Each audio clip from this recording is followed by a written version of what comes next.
الحمد لله. الحمد لله نحمده ونستعينه ونستغفره ونعوذ بالله من شرور أنفسنا وسيئات أعمالنا. من يهده الله فلا مضل له ومن يضلله فلا هادي له. وأشهد أن لا إله إلا الله وحده لا شريك له وأشهد أن محمدا عبده ورسوله صلى الله عليه وسلم. اللهم صل على محمد وعلى آل محمد كما صليت على إبراهيم وعلى آل إبراهيم إنك حميد مجيد. اللهم بارك على محمد وعلى آل محمد كما باركت على إبراهيم وعلى آل إبراهيم إنك حميد مجيد. أعوذ بالله من الشيطان الرجيم وبوجهه الكريم وسلطانه القديم من الشيطان الرجيم من حمزه ونفخه ونفسه. بسم الله الرحمن الرحيم.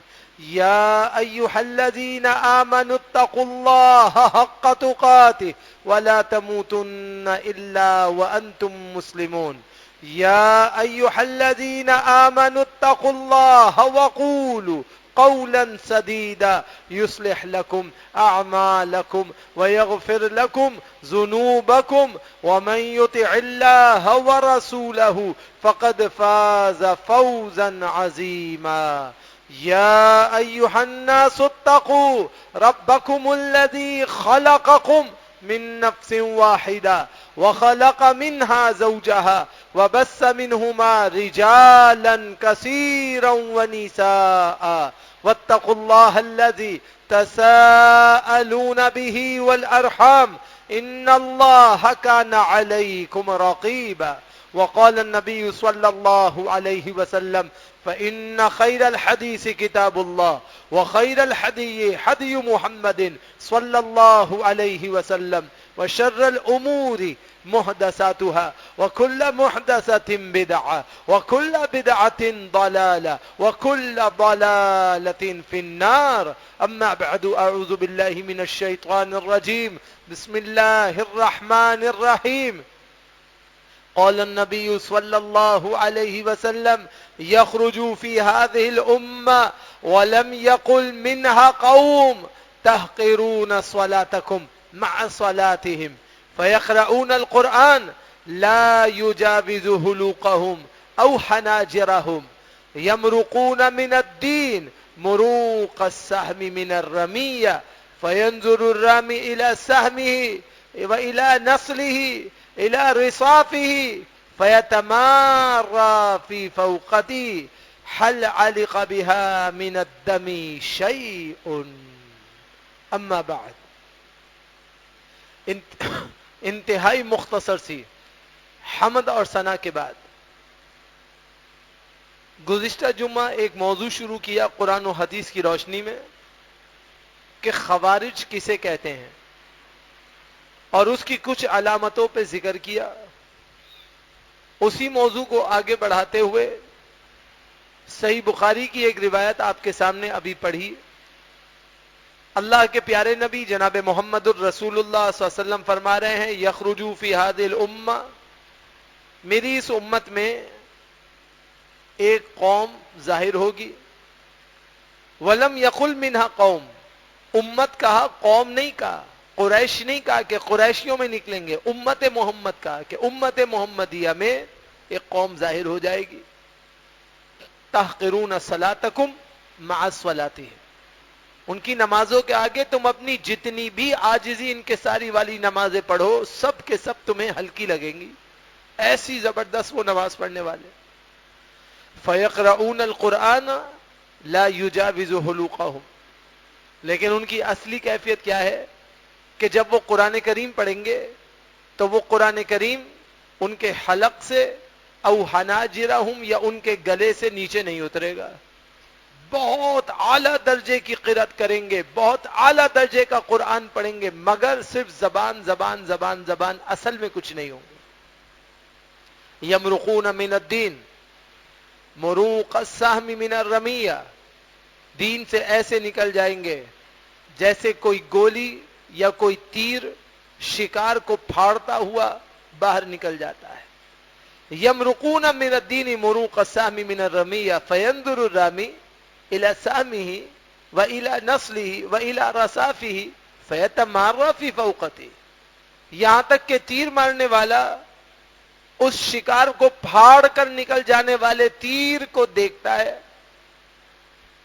اس کے پھل کو دیکھتا ہے، اس کے پروں کو دیکھتا ہے، اس کی جڑوں کو دیکھتا ہے، کوئی نشان اس میں نہیں پاتا خون کا، تو اسے شک ہو جاتا ہے کہ یہ شکار پہ لگا بھی ہے یا یہ ہوا میں ہی میں نے لگا دیا تھا. حل علق بها من الدم شیء، کہ یہ خون کے ساتھ پہنچا بھی ہے یا یہ بغیر خون کے ہوا میں میں نے چلا دیا. اتنا تیر اسپیڈ سے جانور کو پھاڑتا ہوا باہر نکل جاتا ہے. اس طرح یہ آسرا کیے بغیر دین کو پھاڑتے ہوئے باہر نکل جائیں گے. دور دور تک ان پر دین کی کوئی علامت، کوئی نشانی، کوئی سبب، کوئی علت، کچھ بھی باقی نہیں بچے گی. یہ دین سے مکمل نکل جائیں گے. جناب اسید ابن عمر رضی اللہ تعالیٰ عنہ کی روایت ہے، کہتے ہیں جناب سہل ابن حنیف رضی اللہ تعالیٰ عنہ سے پوچھا گیا کہ آپ نے رسول اللہ صلی اللہ علیہ وسلم سے کوئی بات سنی ہے ان خوارج سے متعلق؟ تو انہوں نے کہا میں نے تو اللہ کے نبی صلی اللہ علیہ وسلم سے یہ بات سنی تھی کہ آپ نے اپنے ہاتھ سے عراق کی طرف اشارہ کیا اور عراق کی طرف اشارہ کرتے ہوئے فرمایا، صحیح بخاری کی روایت ہے، یخرج منہ قوم یقرؤون القرآن لا یجاوز تراقیہم، فرمایا کہ یہاں سے ایک قوم نکلے گی جو قرآن پڑھیں گے اور ان کے حلق سے نیچے بھی نہیں اترے گا. یمرقون من الاسلام مروق السهم من الرمیہ، جیسے تیر شکار کو پھاڑ کے نکل جاتا ہے، یہ ایسے دین سے باہر ہوں گے. جناب علی رضی اللہ تعالیٰ عنہ نے روایت کیا ہے کہ اللہ کے نبی علیہ الصلوۃ والسلام سے میں نے سنا، یہ بھی صحیح بخاری کی روایت، سیخرج قوم فی آخر الزمان احداث الاسنان سفہاء الاحلام یقولون من خیر قول البریہ لا یجاوز ایمانہم حناجرہم. اللہ کے نبی نے فرمایا ان قریب آخری زمانے میں ایک ایسی قوم ظاہر ہوگی جو نوجوانوں کی صورت میں ہوگی. ان کے اکثر لوگ نوجوان جذباتی ہوں گے، عقل نام کی نہیں ہوگی، انتہائی جذباتیت عروج پہ ہوگی کہ انتہائی کم عقل اور نوجوان ینگسٹرز پر مشتمل ہوں گے. اور جب وہ اپنی زبان کو کھولیں گے تو تمام مخلوق میں سب سے زیادہ پیارا وہ قرآن کریم کو پڑھنے والا آپ ان کو پائیں گے کہ وہ قرآن کریم کو بڑا اعلیٰ درجہ کے طریقے سے تلاوت کریں گے. لیکن مسئلہ یہ ہے کہ لا یجاوز ایمانہم حناجرہم، ایمان نام کی کوئی چیز ان کے حلق سے نیچے نہیں اترے گی. بہترین نمازیں پڑھنے والے، اعلیٰ درجے کے جذباتی، گفتگو میں اعلیٰ، قرآن میں اعلیٰ نوجوان النسل، اور ایمان نام کی کوئی چیز نہیں، ایمان سے بالکل خالی ہوں گے. یمرقون من الدین کما یمرق السهم من الرمیہ، دین سے ایک دم باہر نکل جائیں گے. فَأَيْنَمَا لَقَيْتُمُوهُمْ فَاقْتُلُوهُمْ فَإِنَّ فِي قَتْلِهِمْ أَجْرًا لِمَنْ قَتَلَهُمْ يَوْمَ الْقِيَامَةِ. جب وہ اسلام کے خلاف نکل جائیں تو تم ان کے خلاف لڑنا اور اللہ سبحانہ و تعالیٰ کے ہاں اجر جزیل کو قیامت کے دن پا لینا. لیکن یہاں جو نقطہ سمجھایا جا رہا ہے اس کو سمجھنے کی ضرورت ہے. ایک ایسا نوجوان آپ کے گھر میں جذباتی بن جائے، آپ نے کہا یہ خارجی ہو گیا اس کو مارو، ایسا کچھ نہیں ہے. جب وہ اسلام کے خلاف ہو جائے، مسلمانوں کے خلاف ہو جائے، دین کے خلاف ہو جائے، قرآن کے خلاف ہو جائے، حدیث کے خلاف ہو جائے، رسول اللہ صلی اللہ علیہ وسلم کی شریعت کا مذاق اڑانے والا اور دین کا استہزاء کرنے والا بن جائے، پھر اس کے خلاف آپ نے نکلنا ہے. اور آپ نے یہ نہیں کہ خود فیصلہ لے لینا ہے، آپ نے حکومت کے ساتھ مل کے ان کے خلاف نکلنا ہے. حکومت نکلتی ہے تو آپ نے بھی ساتھ دینا ہے، وہ نہیں نکلتے ہیں تو پھر آپ کے اوپر کوئی اکیلے کی ذمہ داری نہیں، آپ قانون اپنے ہاتھ میں نہیں لیں گے. رسول اللہ صلی اللہ علیہ وسلم کی سنت سے صحیح مسلم کی جو روایت ہے وہ جناب ابو ذر رضی اللہ تعالیٰ عنہ سے مروی ہے، فرمایا ان بعد من امتی او سیکون بعد من امتی قوم یقرؤون القرآن لا یجاوز حلاقیکم، کیا فرمایا؟ لا یجاوز حلاقیمہم، اللہ اکبر، میرے بعد ایسی قوم نکلے گی جو قرآن تو پڑھیں گے مگر وہ قرآن ان کے حلق کے سرے سے بھی نیچے نہیں جائے گا. حلق تو چھوڑو، حلق کے سرے سے بھی نیچے نہیں جائے گا، صرف دکھاوا کریں گے، صرف دکھاوا، اندر سے وہ بھیڑیوں کی طرح ہوں گے. یخرجون من الدین، دین سے بالکل باہر ہو جائے گے. ثم لا یعودون فیہ، پھر کبھی اس دین کے اندر واپس نہیں آئیں گے. اس دین کے خلاف صرف تحریکیں اٹھائیں گے، صرف بغاوت کریں گے، صرف بغض رکھیں گے. ہم شر الخلق والخلیقہ، یہ بدترین مخلوق بھی ہیں اور بدترین انسان بھی ہیں کہ اللہ اور اس کے رسول کی مخالفت پر اپنی زندگی گزارنے کو ترجیح دیں گے. نتیجہ یہ ہوگا کہ یہ باغی بن جائیں گے، فسادی بن جائیں گے، اور اللہ سبحانہ و تعالی ان کو ایک آزمائش کا ذریعہ بنا دے گا. اسی لیے سنن نسائی کی مشتبہ کے اندر روایت موجود ہے، اللہ کے پیارے نبی علیہ الصلوۃ والسلام دعا کرتے تھے کہ اللہم انی اعوذ بک من الکفر، اے اللہ میں آپ سے پناہ مانگتا ہوں کہ میں کافر ہو جاؤں، بے دین ہو جاؤں، دین سے باہر نکل جاؤں. اے اللہ میں اس سے آپ کی پناہ میں آتا ہوں. اور دوسری وجہ جس کی وجہ سے انسان اس طبقے میں داخل ہوگا، اے اللہ میں آپ کی پناہ میں آتا ہوں کہ میں اتنا فقیر ہو جاؤں کہ مال و دولت کے خاطر اپنے دین کا سودا کرنے والا بن جاؤں. اللہ میں اس سے آپ کی پناہ چاہتا ہوں. تو معلوم یہ ہوا کہ جب انسان کو فقر ہوتا ہے تو بے دینیت کی طرف جاتا ہے، اور جب کفر ہوتا ہے تب بھی بے دینیت کی طرف جاتا ہے. اسی لیے اللہ کے پیارے نبی علیہ الصلوۃ والسلام نے ان دونوں چیزوں سے پناہ مانگی اور ان دونوں چیزوں سے اللہ کی پناہ طلب کی تاکہ اللہ سبحانہ و تعالی کی رحمتوں میں داخل ہو جائے. اللہ کے پیارے نبی جناب محمد الرسول اللہ صلی اللہ علیہ وسلم کی جو شان ہے وہ اس بات کا مقتضا ہے کہ انسان کو چاہیے کہ قرآن اور حدیث سے جڑے. جب تک قرآن اور حدیث سے نہیں جڑے گا اس وقت تک کامیابی نہیں ملے گی. اسی لیے سورۃ الکہف آیت نمبر 103 اور 104 میں اللہ سبحانہ و تعالی ارشاد فرما رہا ہے، قل هل ننبئکم بالاخسرین اعمالا، اے اللہ کے نبی ان کو کہو کیا میں تم کو بتاؤں وہ طبقہ کون سا ہے جن کے اعمال سارے کے سارے تباہ ہو گئے، سب کے سب تباہ ہو گئے. کون ہے وہ طبقہ؟ الذین ضل سعیہم فی الحیات الدنیا وہم یحسبون انہم یحسنون صنعا. فرمایا کہ یہ وہ حضرات ہیں کہ ان کی کیفیت یہ تھی کہ انہوں نے اپنی ساری کی ساری کوششیں دنیاوی زندگی میں لگائی تو دنیاوی زندگی میں ان کی کوششیں ضائع ہو گئیں، اور وہ سمجھتے تھے کہ بے شک وہ اچھا کام کر رہے ہیں جبکہ وہ اچھے کام میں داخل نہیں تھے بلکہ وہ اپنی مرضی چلانے کی وجہ سے اچھے کام سے باہر نکل گئے تھے. اسی لیے سورۃ الکہف آیت نمبر 105 میں اللہ سبحانہ و تعالی فرما رہا ہے، اولئک الذین کفروا بآیات ربہم ولقائہ فحبطت اعمالہم فلا نقیم لہم یوم القیامۃ وزنا. فرمایا یہ وہ طبقہ ہے جنہوں نے اللہ کے احکام کے ساتھ کفر کیا، اللہ کی ملاقات کے ساتھ کفر کیا تو اللہ تعالیٰ نے ان کے اعمال کو ضائع کر دیا. ہم کل قیامت کے دن ان کے لیے کوئی وزن نہیں رکھیں گے، یہ بے وزن ہوں گے، خس و خاشاک کی طرح اڑتے پھر رہے ہو. کیوں؟ کیا یہ نماز نہیں پڑھتے تھے؟ نمازی تھے. کیا یہ قرات نہیں کرتے تھے؟ بڑے قاری تھے. کیا یہ جہاد نہیں کرتے تھے؟ بڑے مجاہد تھے.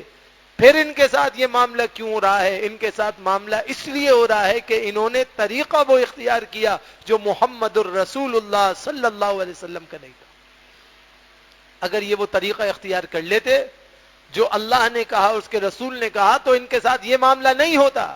لیکن انہوں نے اللہ کی مخاصمت کی، رسول اللہ کی مخالفت کی، اللہ اور اس کے رسول کی دشمناکی پہ اتر گئے، اللہ کے بتائے ہوئے دین سے باہر نکل کر رسول اللہ کے بتائے ہوئے دین کو چھوڑ کر اپنی مرضی اختیار کی.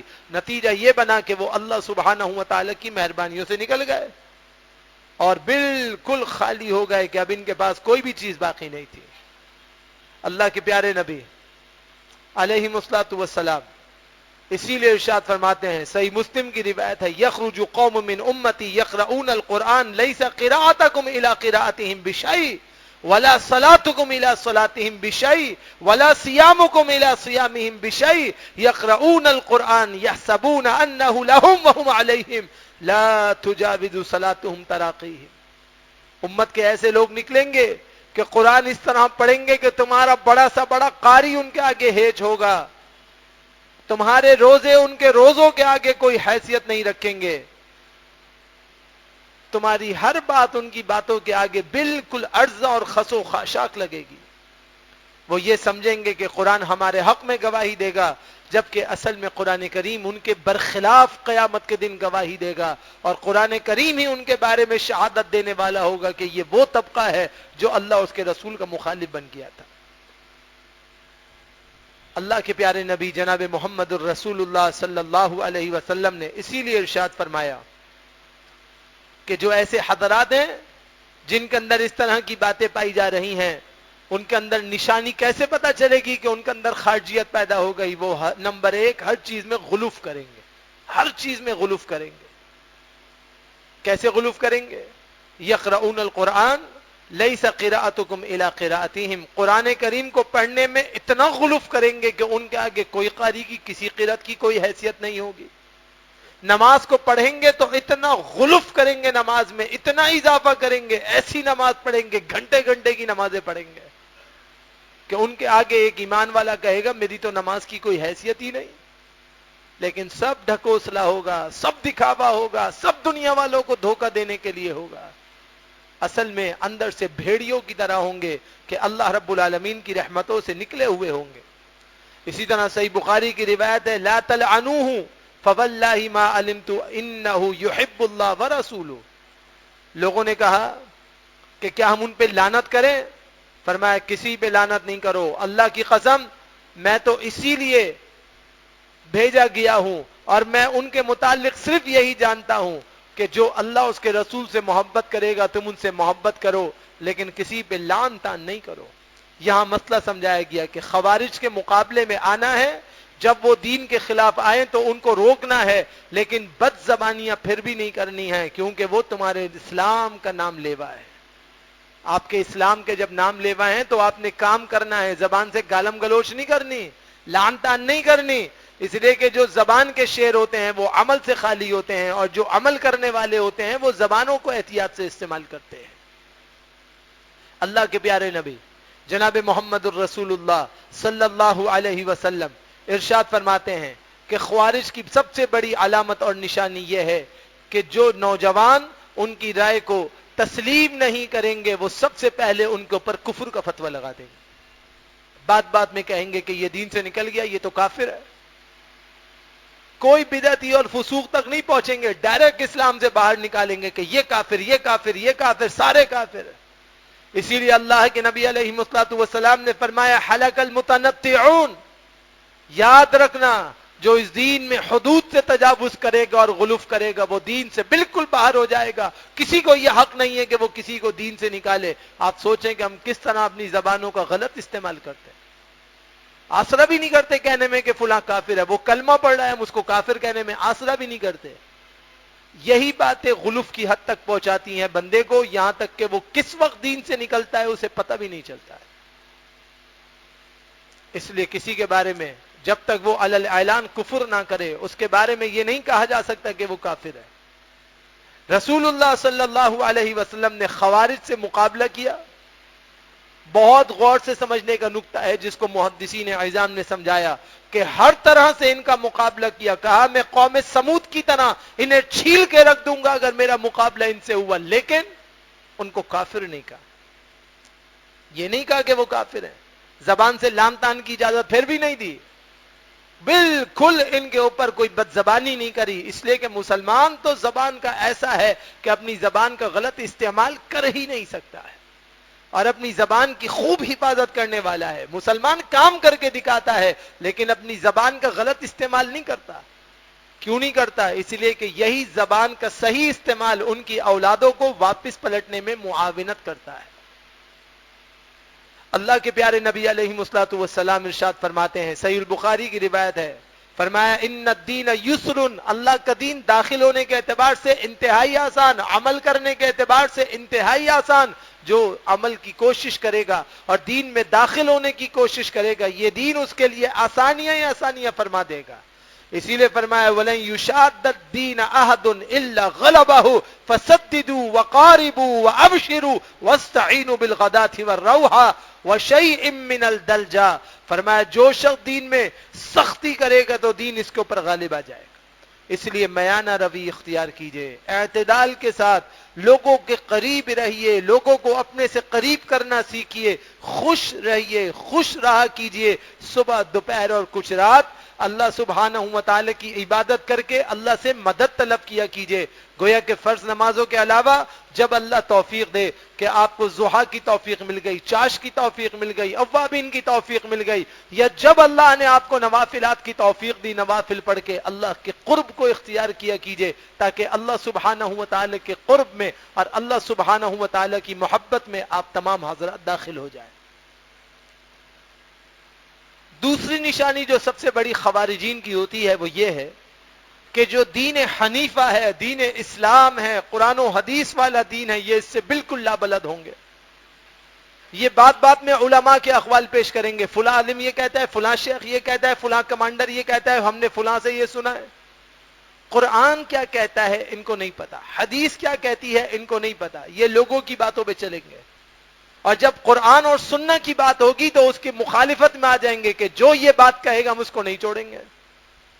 بہت سی دنیا میں ایسے حضرات ہیں، آپ قرآن اور حدیث بیان کریں، بیان کرنے والا اپنی جگہ سے باہر بھی نہیں نکلتا کہ اس پہ قاتلانہ حملہ ہو جاتا ہے کہ کیوں بیان کیا جی قرآن، کیوں بیان کیا حدیث، ہماری باتیں کیوں پیش نہیں کری. یہ خوارج کی دوسری بڑی علامت ہے کہ وہ قرآن اور سنت سے مطلقاً جاہل ہوتے ہیں اور قرآن و حدیث کو بالکل ماننے والے نہیں ہوتے. اسی لیے جناب عبداللہ ابن عمر رضی اللہ تعالیٰ عنہ کے بارے میں معروف ہے کہ جناب عبداللہ بن عمر رضی اللہ تعالیٰ عنہ نے فرمایا میں تمام مخلوقات میں جو بدترین انسان کسی کو سمجھتا ہوں وہ میں خوارج کو سمجھتا ہوں، جو دین کے اندر سمجھ سے بالا تر ہے. جناب علی المرتضی اور جناب امیر معاویہ رضی اللہ تعالیٰ عنہما میں کچھ اختلاف ہوا. کچھ لوگ کھڑے ہو گئے، انہوں نے نعوذ باللہ جناب علی کو کہا کہ یہ تو کافر ہو گئے. کچھ لوگ کھڑے ہو گئے، انہوں نے جناب امیر معاویہ کو کہا کہ یہ کافر ہو گئے. عبداللہ بن عمر رضی اللہ تعالیٰ عنہ موجود تھے، فرمایا کہ میں اللہ کی پناہ مانگتا ہوں تم دونوں جاہلوں کے طبقوں سے. جبکہ میں آپ کو پچھلا جمعہ بتا چکا ہوں کہ عبداللہ بن عمر اور عبداللہ بن مسعود فقہائے صحابہ میں وہ حیثیت رکھتے تھے کہ یہ جس جگہ جا کے کھڑے ہو جائیں کسی کی جرت نہیں تھی کہ ان کے سامنے بول سکیں. انہوں نے نہ جناب علی کو کفر کہنے والوں کی حمایت کی، نہ جناب امیر معاویہ کو کافر کہنے والوں کی حمایت کی. فرمایا تم دونوں ہی جاہل ہو اور دین سے بالکل بالا تر ہو کہ تمہیں عقل نہیں ہے کہ تم کس پہ کفر کے فتوے لگاتے ہو. میں تو اللہ سے اس سے پناہ مانگتا ہوں. مسلمانوں کا نوعیت یہی ہونی چاہیے. مسلمان زبان سے حفاظت کرتا ہے اور بلا سوچے بلا سمجھے اپنی رائے کا استعمال دین میں کرنے سے خوب احتیاط کرتا ہے. یہ مسلمان کا کام ہونا چاہیے.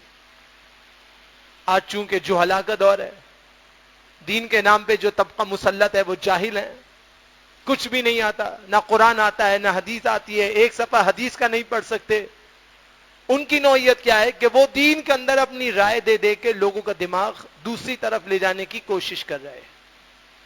یاد رکھیے کہ مسلمان کا کام یہ ہے کہ مسلمان دین اسلام سے کبھی لا علم نہیں رہتا، کبھی جاہل نہیں رہتا، کیونکہ جو جاہلیت ہے یہ کفر کے خزانوں میں سے ایسا خزانہ ہے جو سب سے پہلے انسان کے ایمان کو کھا جاتی. اسی لیے صحیح بخاری کے اندر روایت موجود ہے، جناب عبداللہ ابن عمر رضی اللہ تعالیٰ عنہ فرماتے تھے کہ خوارج ایسی جماعت ہے جو اللہ کی آیات کے بارے میں اور ان کفار کے بارے میں نازل ہوئی ہے.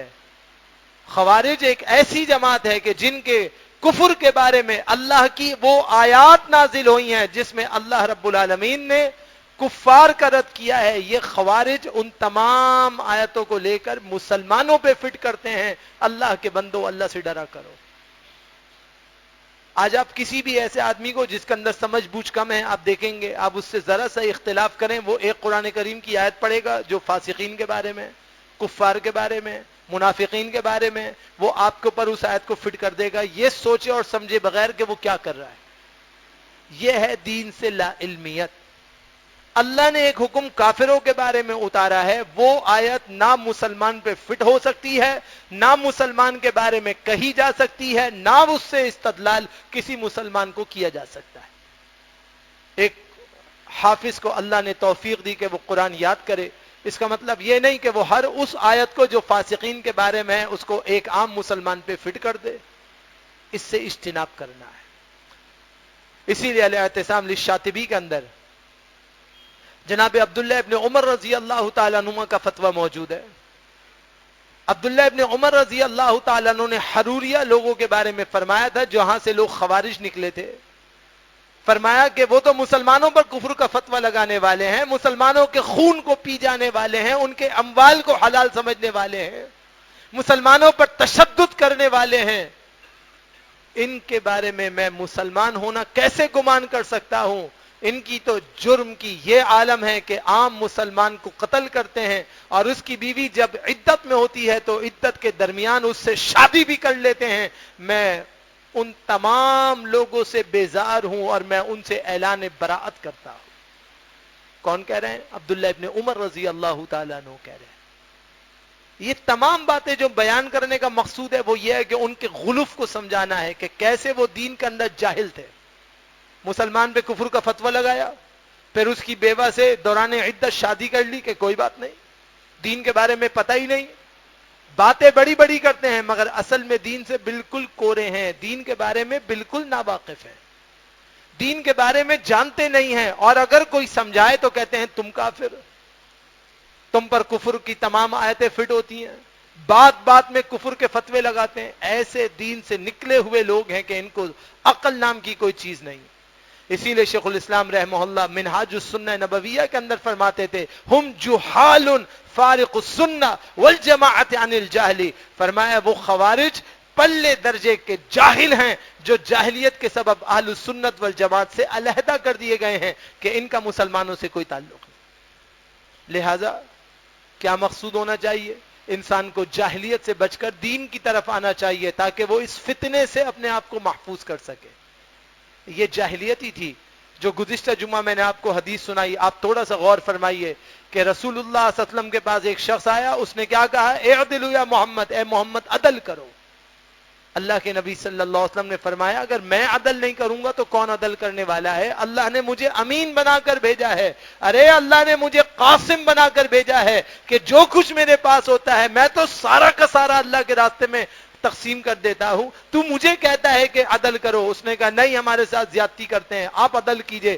گویا کہ اپنے مطلب کو فٹ کرنے کے لیے جاہلیت کی انتہا پہ پہنچ گئے اور صحیح بات کو غلط اور غلط کو صحیح کرنے پہ تل گئے۔ یہ خوارج کی سب سے بڑی علامت۔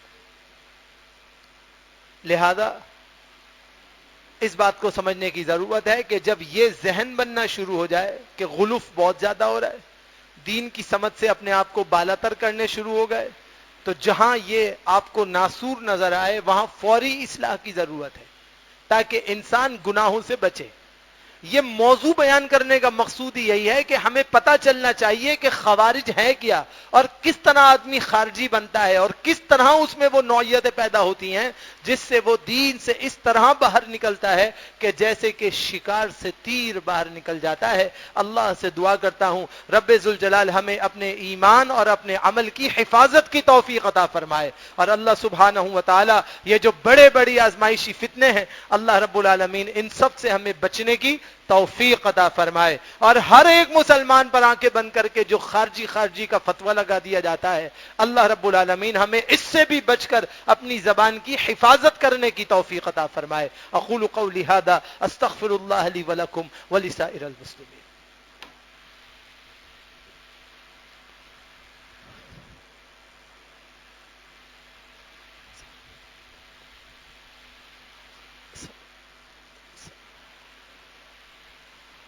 الحمد للہ الحمد لله نحمده ونستعينه ونستغفره ونعوذ بالله من شرور أنفسنا وسيئات أعمالنا من يهده الله فلا مضل له ومن يضلله فلا هادي له وأشهد أن لا إله إلا الله وحده لا شريك له وأشهد أن محمدا عبده ورسوله صلى الله عليه وسلم. اللهم لا مانع لما أعطيت ولا معطي لما منعت ولا ينفع ذا الجد منك الجد. اللهم ربنا آتنا في الدنيا حسنة وفي الآخرة حسنة وقنا عذاب النار. رب ارحمهما كما ربياني صغيرا رب ارحمهما كما ربياني صغيرا رب ارحمهما كما ربياني صغيرا. ربنا عليك توكلنا وإليك أنبنا وإليك المصير. أعوذ بالله من الشيطان الرجيم وبوجهه الكريم وسلطانه القديم من الشيطان الرجيم من حمزه ونفخه ونفسه. بسم الله الرحمن الرحيم. قال الله سبحانه وتعالى محمد رسول الله والذين معه أشداء على الكفار رحماء بينهم. وقال النبي صلى الله عليه وسلم والله هذه القسمة ما عدل فيها وما أريد بها وجه الله. اما بعد، مختصر سی حمد اور ثنا کے بعد خوارج کے اندر جو بنیادی علامت تیسری پائی جاتی ہے وہ یہ کہ انتہائی بدگمانی کرنے والے اور بد خصلتی پر اپنے آپ کو داخل کر کے رکھتے ہیں.